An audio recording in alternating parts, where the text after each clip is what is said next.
ज्येष्ठ दिग्दर्शिका विजया मेहता यांचं निधन झालं। वयाच्या 92व्या वर्षी त्यांनी अखेरचा श्वास घेतला।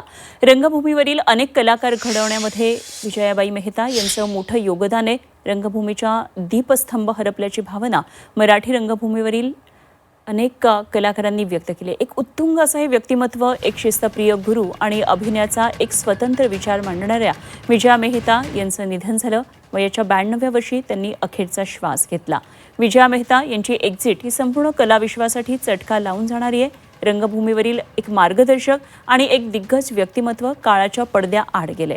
विजयाबाई म्हणजे केवळ एक नाव नव्हतं, तर ती एक संस्था होती आणि त्यांनी मराठी रंगभूमीवर अभिनयाचे आणि दिग्दर्शनाचे अनेक प्रयोग केले।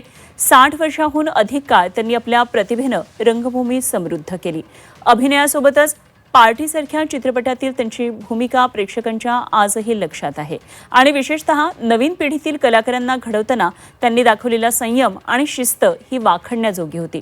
नाना पाटेकर, विक्रम गोखले यांच्यासारख्या कलाकारांच्या जडणघडणीमध्ये विजयाबाई मेहता यांचा मोठा वाटा होता।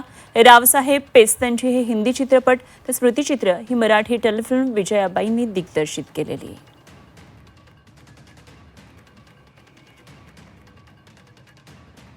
रंगायन चळवळीच्या संस्थापक सदस्य विजया मेहता होत्या। व्यावसायिक रंगभूमीला त्यांनी आधुनिक बनवलं। रंगभूमीला एक वेगळा प्रयोगशील विचार त्यांनी दिला।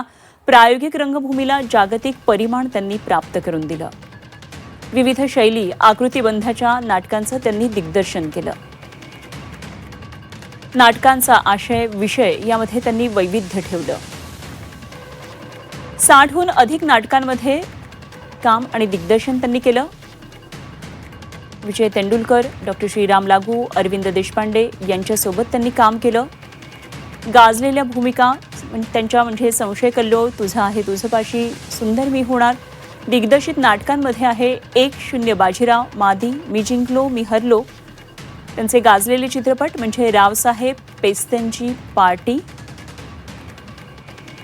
नाना पाटेकर, अमोल पालेकर यांच्यासारख्या अनेक कलाकारांच्या विजया मेहता म्हणजे गुरु होत्या। झिम्मा, आठवणींचा गोफ हे त्यांचं आत्मचरित्र प्रसिद्ध आहे।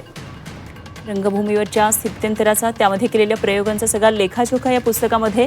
संगीत नाटक अकादमी त्यांना पुरस्कार मिळाला आहे। पद्मश्री पुरस्कारानं त्यांना सन्मानित करण्यात आलं आहे। महाराष्ट्र सरकारचेही अनेक पुरस्कार त्यांना मिळाले। जीवन गौरव पुरस्कारासह विविध पुरस्कारांनी त्यांना आतापर्यंत सन्मानित करण्यात आलेलं।